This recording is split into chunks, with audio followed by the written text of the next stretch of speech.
Good morning. And thank you, Chaplain Maggie, for the introduction. My theme for remarks today is the word epiphany. For many of us sitting in this space, we're going to think about the church calendar, of course. I'm inviting you to think about epiphany as moments in time when you suddenly feel you understand or become conscious of something that is important. I believe we all have the ability to experience epiphanies monthly, weekly, or even daily if we choose to listen. All of us at different times in our life question whether we're in the right place, whether we're doing the right things. For the students in this space, you may be struggling with the decision of what career to pursue or whether you need a master's degree. My freshman year of college, I thought if I wasn't in the top 2% of musicians that I would need to change my majors. And so I did, I should say change majors, and I was thinking about focusing on what I was going to earn in money. I know that's really black and white thinking, but that was my thought process at the time.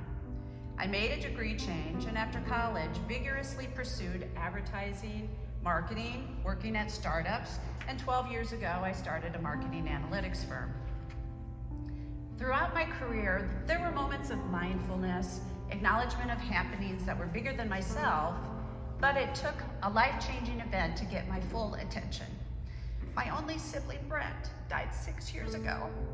The world would define him as special needs because he had Down syndrome.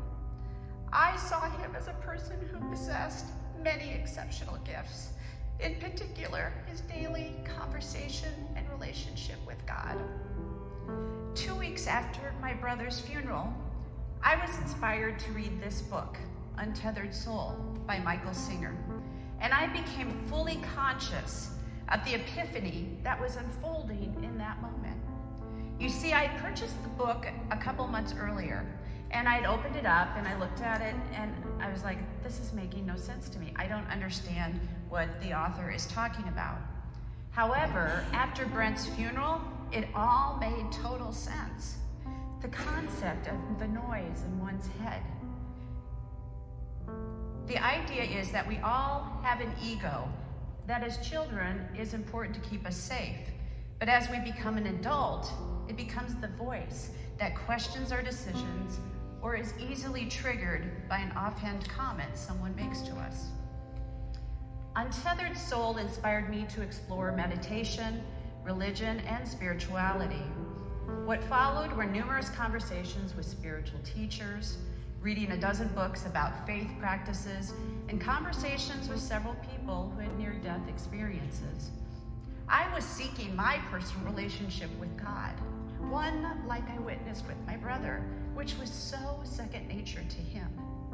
Over the past 6 years, I've learned to tune in, to hear, to see, and feel epiphany messages. It became clear to me that working 60 hours or more a week in pursuit of more success and more money was no longer motivating me. In fact, it was becoming more difficult each day. I realized that I needed to get back to my creative passions of music and storytelling. I needed a meditation practice to live a more present and conscious life. I also knew that I wanted to contribute to change in the world. That's a lot of stuff to change in one's life in just a few short years. I talked to my husband, Tim. I shared the depth of my angst. I would even say at moments it was despair.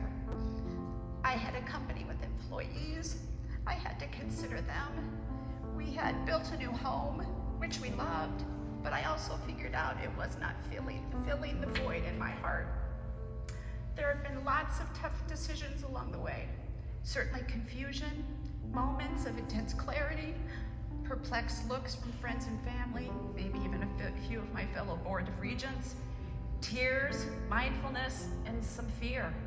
I had started my marketing analytics company 9 years prior, but now I was considering a whole new industry, one that I did not know anything about.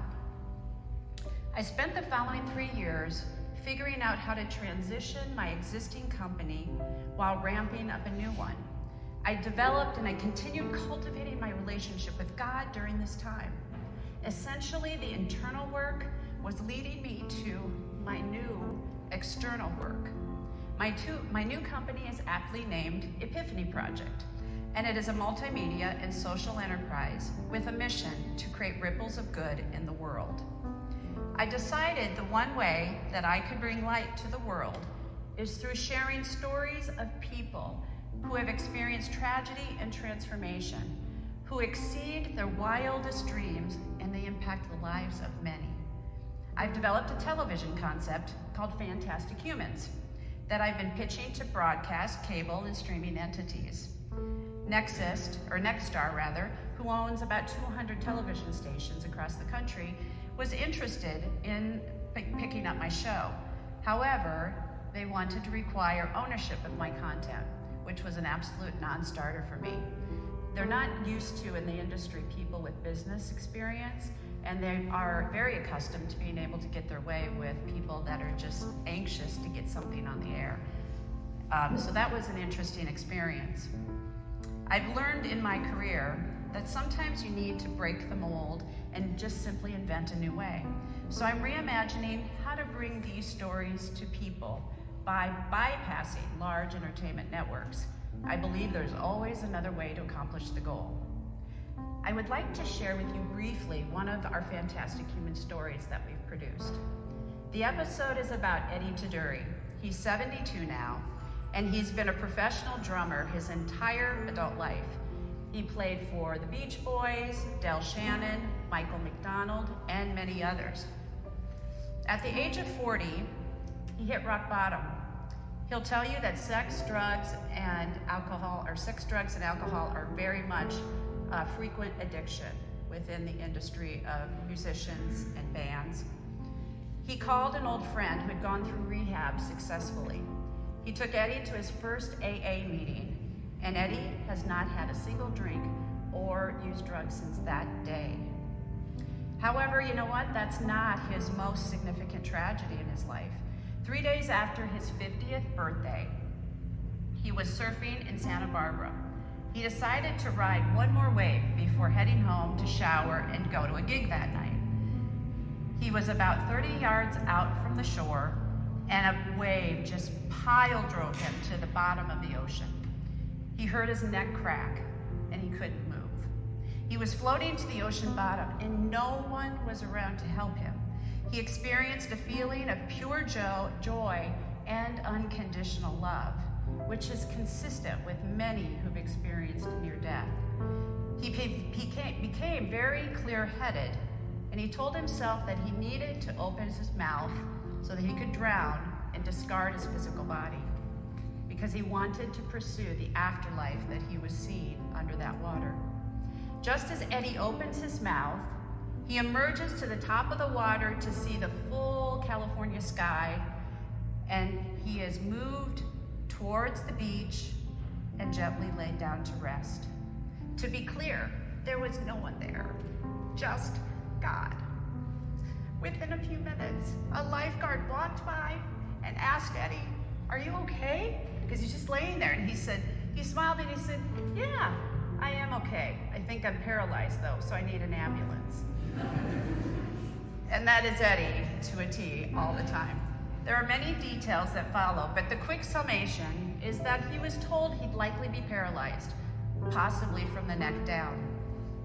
Eddie told them everything was going to be okay. He was always persistently saying that.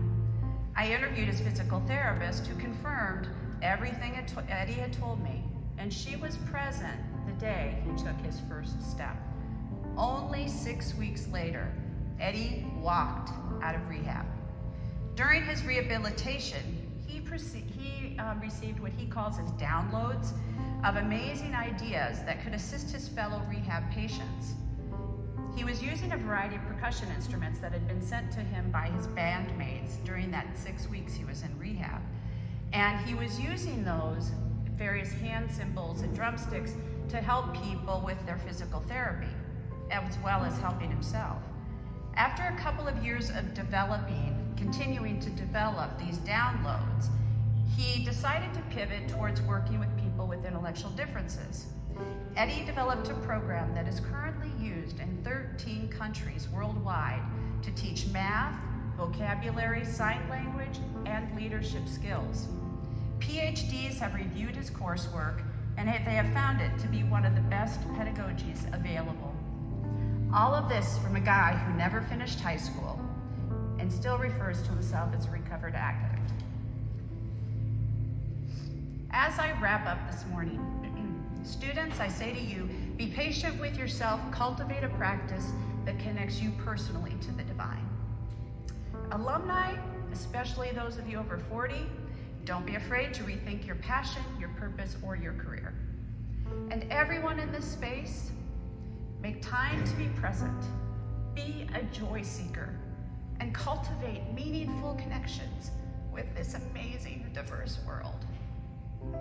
It's been my sincere pleasure sharing with you this morning, and perhaps I provided some evidence that when you ask, seek, and knock, the door opens.